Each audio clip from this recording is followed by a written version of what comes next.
El día de hoy comenzaremos con la sesión número 1 dentro de la unidad número 2 que tiene por tema conservación de los recursos naturales. Comenzamos. ¿Qué es la conservación de los recursos naturales?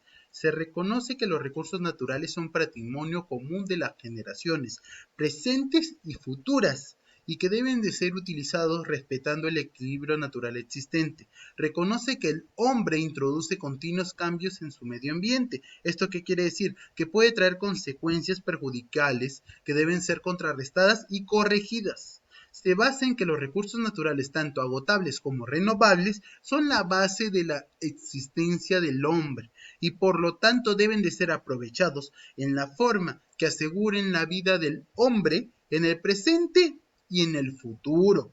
La conservación solo busca el bienestar y la dignidad del hombre. Podemos entonces definir como la conservación al aprovechamiento de todos los recursos naturales renovables sin destruirlos. ¿Esto qué quiere decir? Que protege y utiliza equilibradamente los recursos. ¿Cuáles son las organizaciones responsables de la conservación?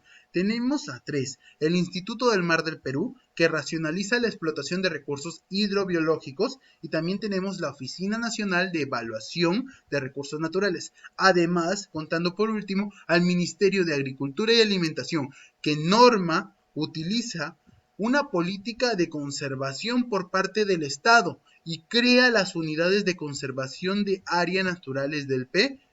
Tenemos las unidades de conservación del Perú. Comenzamos con los parques nacionales. ¿Qué son los parques nacionales? Son áreas reservadas por el Estado destinadas a protección y a la protección con carácter de intangible de las asociaciones naturales de la flora y fauna silvestre y de las bellezas paisajísticas que contienen.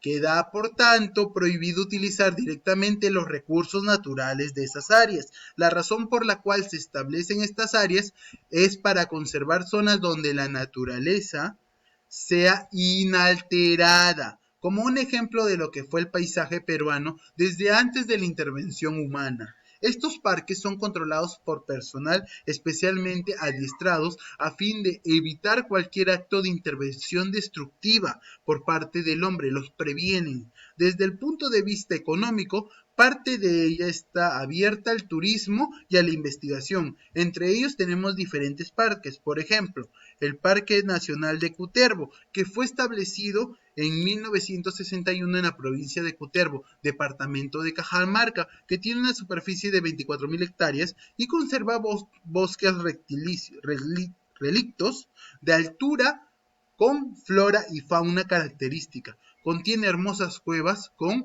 huacharos. Ahora tenemos otro ejemplo como el Parque Nacional de Tingomaría, que su atractivo es la cueva de las lechuzas, es algo muy común, es un paisaje turístico también. Tenemos el Parque Nacional de Manu, que es el más hermoso parque del Perú y uno de los más interesantes del mundo. Es una de las pocas zonas intocadas por la selva peruana. También tenemos el Parque Nacional de Huascarán, aquí en el cual los nevados que encierra la flora y fauna altoandina confieran a este parque un atractivo único de los Andes peruanos. La especie más importante es una bromeliacea, que es la Puya raimondi o santón.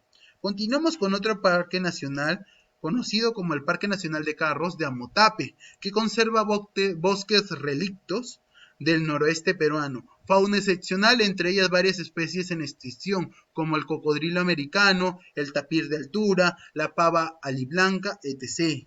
También tenemos el Parque Nacional de Río Abiseo, que protege la flora y fauna silvestre. Y por último, el Parque Nacional de Yanachaga, Chemigen, que tiene una superficie de 122.000 hectáreas y conserva la belleza paisajística. Cuando hablamos de belleza paisajística es una belleza propia del lugar, de la parte, de la región o de la ciudad de la que estamos hablando. Ahora hablamos de una reserva nacional. ¿Cuál es la diferencia ahora entre un parque y una reserva? Las reservas son áreas reservadas por el Estado, destinadas a la protección y propagación de especies de la flora y fauna silvestre, cuyo aprovechamiento sea de interés nacional. Lo utilizan para productos que serán realizados por el Estado. Cuando las reservas nacionales son establecidas necesariamente sobre la tierra o uso agropecuario, el Ministerio de Agricultura podrá autorizar que el aprovechamiento de los recursos sea realizado por los conductos de dichas tierras, estableciendo limitaciones que regulen el doble uso de esa área. Existe, por lo tanto, una clara diferencia entre un parque y una reserva nacional. En el primero solo está permitido el turismo e investigación, y en el segundo, en una reserva nacional, se puede utilizar directamente los recursos, pero en forma controlada a fin de evitar su destrucción. A ver, vamos a ver algunas reservas del Perú. Tenemos la Reserva Nacional de Pampagaleras, que contribuye decisivamente en la conservación de la vicuña, un animal muy importante. Tenemos la Reserva Nacional de Pacayá, Samiria, que preserva el más grande sistema de cochas de la selva baja, y su finalidad es utilizar en forma controlada el paiche y otras especies de la fauna amazónica, disculpen. También tenemos la Reserva Nacional de Junín, también es conocida, que conserva la flora y fauna de este lago altoandino. También tenemos la Reserva de Paracas, que está muy cerca de aquí, que es la primera unidad de conservación del Perú, que incluye el mar, que conserva lobos marinos, el cóndor, el gato marino, aves guaneras, parihuanas, etc. También tenemos la Reserva Nacional de la Chay. Ahora, ¿qué conserva esta? Conserva la vegetación lomal con flora y fauna propias del lugar. También tenemos la reserva de Callipuy, que permite la introducción de auquénidos conservando el guanaco. También tenemos la Reserva Nacional del Titicaca, que permite el manejo y conservación de la flora y fauna del lago. También tenemos adicionalmente la Reserva Nacional de Salinas y Aguada Blanca, el manejo y conservación de la fauna andina, tanto como el ganso andino. Ahora también trabajaremos con los santuarios nacionales, que son áreas reservadas por el Estado y destinadas para proteger con carácter intangible una especie o comunidad determinada de plantas o animales, así como la formación natural de intereses científicos y paisajísticos. Mientras que un parque nacional es una gran extensión, los santuarios son generalmente pequeños, son chicos, pero también en ellos está prohibida cualquier otra actividad que no sea el turismo y la investigación. Un santuario puede establecerse para proteger la destrucción de una formación de rocas, una comunidad de plantas o un solo animal o una planta, diferenciándose en esto de un parque, que incluye siempre una cantidad larga de metros o hectáreas. Continuamos con ejemplos. Tenemos el Santuario Nacional de Guayali, que conserva el famoso bosque de la piedra al norte del lago de Junín. También tenemos el Santuario Nacional de Callipuy, que permite la protección de la Puya Raimondi, el Santuario Nacional de Pampas de Het, que protege el lobo de crin y al ciervo de los pantanos. También tenemos el Santuario Nacional de Mejía, que protege las aves migratorias. Santuarios históricos.